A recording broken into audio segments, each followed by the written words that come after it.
Situs Project Multatuli yang mempublikasikan kasus pemerkosaan terhadap 3 anak di bawah umur sempat diretas sehingga tidak bisa diakses. Namun berita ini langsung dipublikasi ulang oleh sejumlah situs berita lain sebagai bentuk solidaritas setelah informasi tentang peretasan situs Project Multatuli viral di media sosial. Berita ini selama beberapa jam tak bisa diakses lantaran diduga diserang secara sistem di situsnya Project Multatuli. Judul berita 3 anak saya diperkosa, saya lapor ke polisi. Polisi menghentikan penyidikan.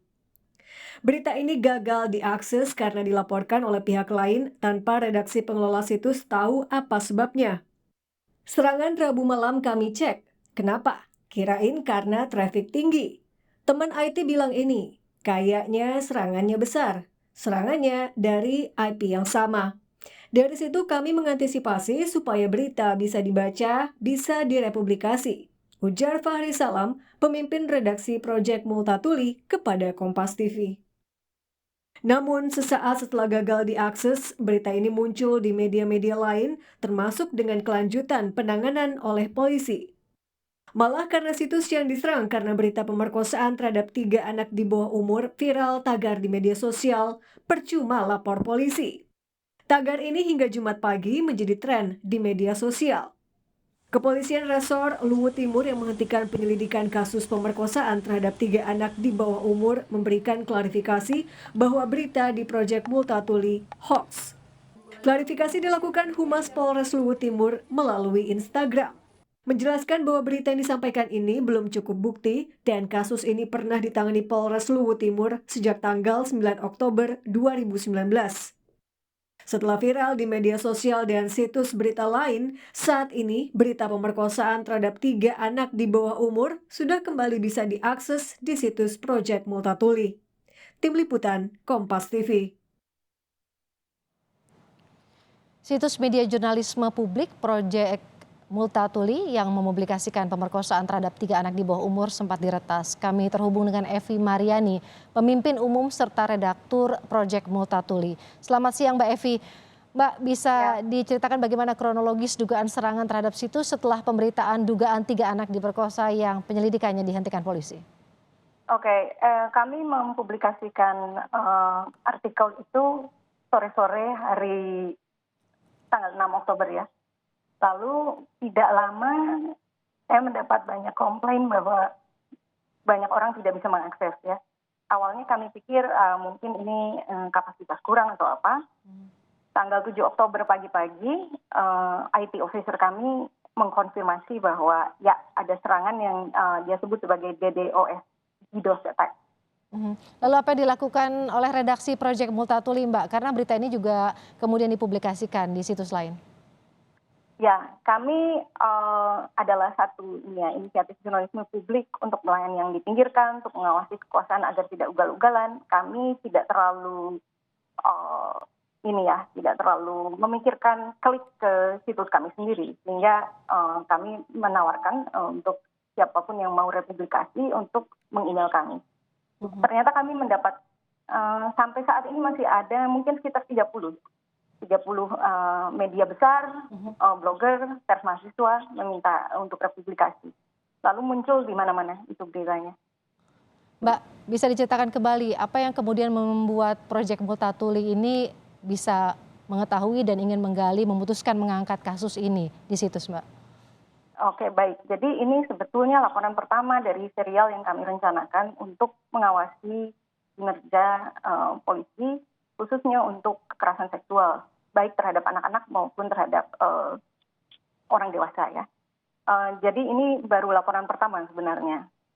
Kami sebagai organisasi pers merasa bertugas untuk mengawasi kekuasaan, itu memang pilar keempat ya, tugas kami di negara demokrasi.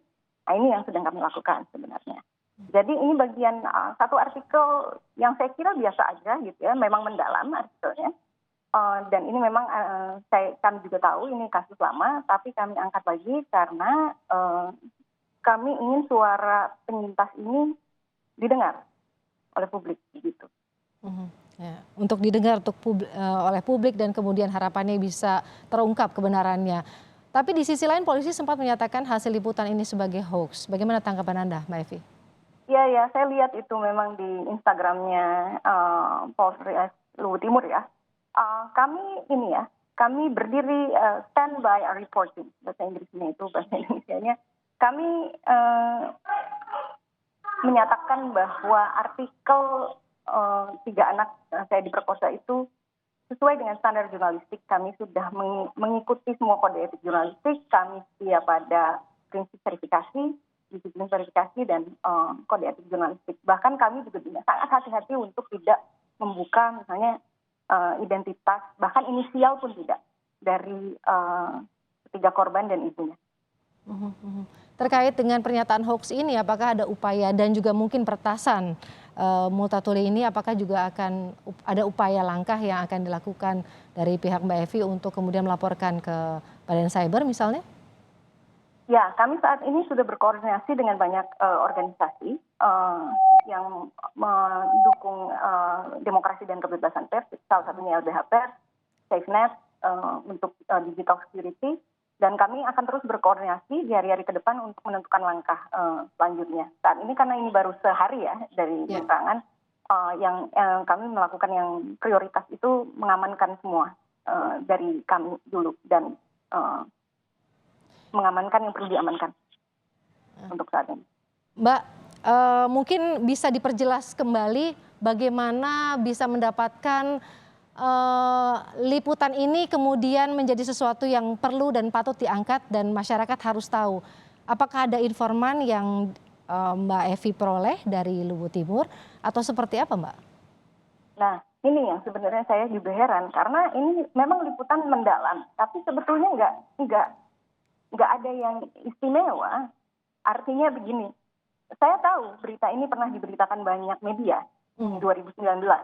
Tetapi saya baca memang sumbernya itu polisi dan dinas. Jarang yang nanya sama ibu korban gitu. Sebenarnya kan sederhana aja, tinggal nanya ibunya korban gitu. Itu ceritanya yang kami dapat itu dari ibunya korban. Dia ceritakan begini, kami cek apakah dia pegang semacam bukti ya untuk membackup ucapan dia, ada gitu.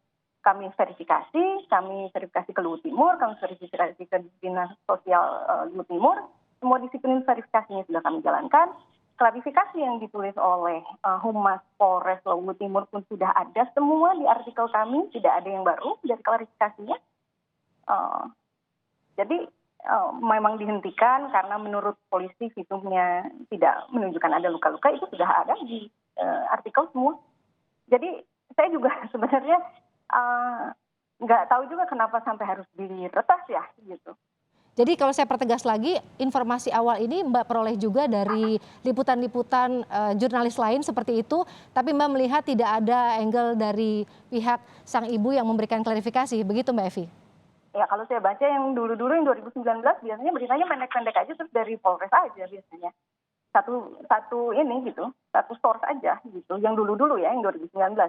Yang kami lakukan saat ini nggak istimewa, kami hanya tanya sama ibunya dan sama ke LBH Makassar gitu ya. Dan kami cek dokumen yang ada gitu kan untuk backup. Itu aja sebenarnya yang kami lakukan. Dan itu semua sudah, ya saya tegaskan lagi ya, itu semua sudah kami jalankan dengan seluruh disiplin verifikasi yang berlaku di Indonesia.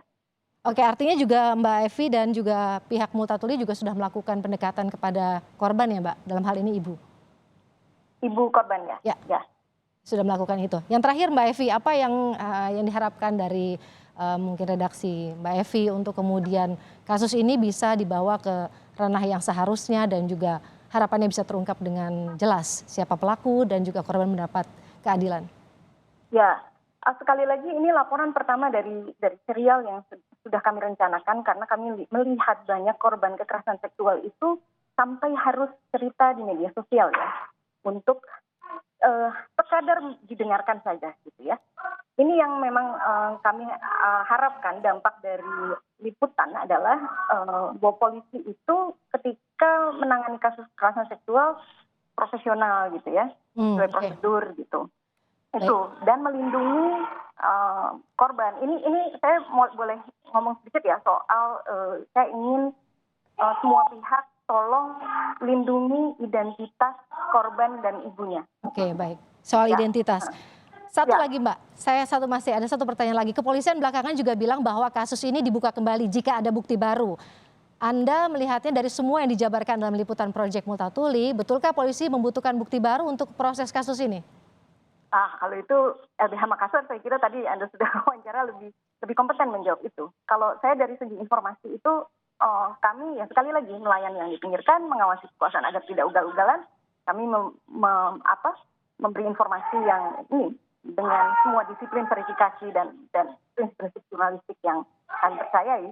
Proyek Multatuli itu didirikan oleh jurnalis-jurnalis senior yang sudah puluhan tahun bekerja dalam bidang jurnalisme. Jadi kami sangat paham itu, verifikasi, disiplin jurnalistik. Baik, terima kasih untuk waktunya Mbak Evi Mariani, pemimpin umum redaktur Proyek Multatuli.